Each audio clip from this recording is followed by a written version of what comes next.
বাঙালি special রান্নাঘরে সব বন্ধুদের স্বাগত। আজকে আমি খুব সাধারণ একটা ঢ্যাঁড়স ভাজা করে দেখাবো। ঠিক আমি যেভাবে খাই আপনাদের ঠিক সেভাবেই দেখাবো। বন্ধুরা, ঢ্যাঁড়স ভাজার জন্য আমি কি নিয়েছি এখানে বড় বড় মোটা মোটা করে পেঁয়াজ, কাঁচা পাকা লঙ্কা, আর নিয়েছি আলু, আর নিয়েছি ঢ্যাঁড়স, একদম কচি ঢ্যাঁড়স। তো বন্ধুরা, এবার লেগেছে। রেসিপিটি শুরু করার আগে বলবো রেসিপিটাকে লাইক করবেন, শেয়ার করবেন। নতুন নতুন রেসিপি দেখতে গেলে চ্যানেলটাকে সাবস্ক্রাইব করে নেবেন। তো চলুন, যেভাবে খাই ঠিক আপনাদের সেভাবেই দেখাচ্ছি। রেসিপি শুরু করা যাক। বন্ধুরা, গ্যাস ধরিয়ে দিয়েছি, কড়া আমি বসিয়ে দিয়েছি। কড়া আমার গরম হবে। দিয়ে দেবো পরিমাণ মতো তেল, দিয়ে দেবো ছোট্ট দুটো শুকনো লঙ্কা ফাটিয়ে দিলাম, কয়েক সেকেন্ড নেড়ে দেবো। দিয়ে দেবো এখানে আলু। গ্যাস মিডিয়ামে রাখবেন।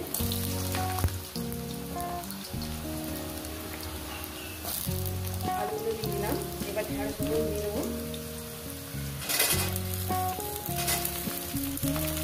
পেঁয়াজ আর কাঁচা লঙ্কা আমি পরে দেবো।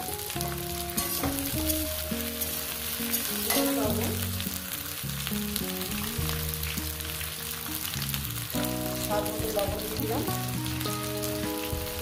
এটাকে আমি ভাজবো।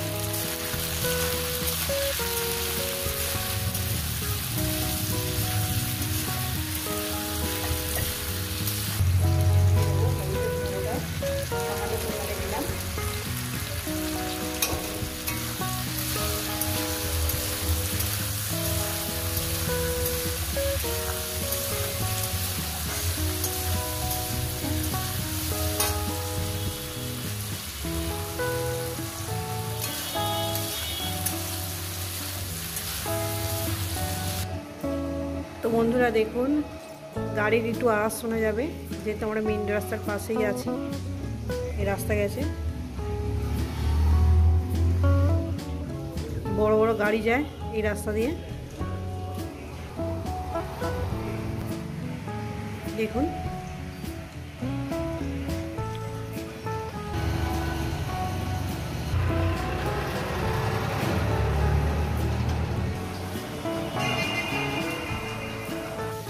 বন্ধুরা 4-5 মিনিট আমি ঢ্যাঁড়সটাকে ভেজে নিয়েছি। এরপর কি করবো, পেঁয়াজটাকে আর কাঁচা লঙ্কাটাকে দিয়ে দিলাম। দিয়ে এটাকে আমি আরও 4-5 মিনিট ধরে ভাজবো। দেখুন, এইরকম যদি ভালো করে যদি খেতে পারেন না, খুব সুন্দর লাগবে, দারুণ খেতে লাগবে। হয়তো যদি অনেকটাই ভাজতে না হয়, এইরকম ঢ্যাঁড়স আমি ভালো, খুব টেস্টি হয়।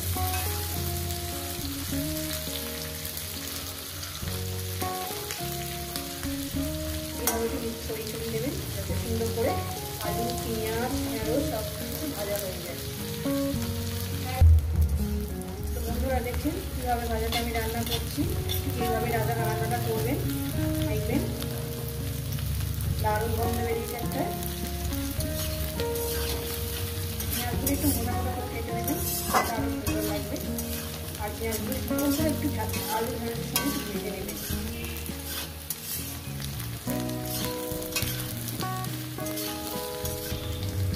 ভাজাটা রেডি হয়ে গেছে একদম। সব কিছু আমার ঠিক আছে, নুন সব কিছু আমার ঠিক আছে। ভাজাটা আমার রেডি হয়ে গেছে, এটা নামিয়ে দেখাচ্ছি।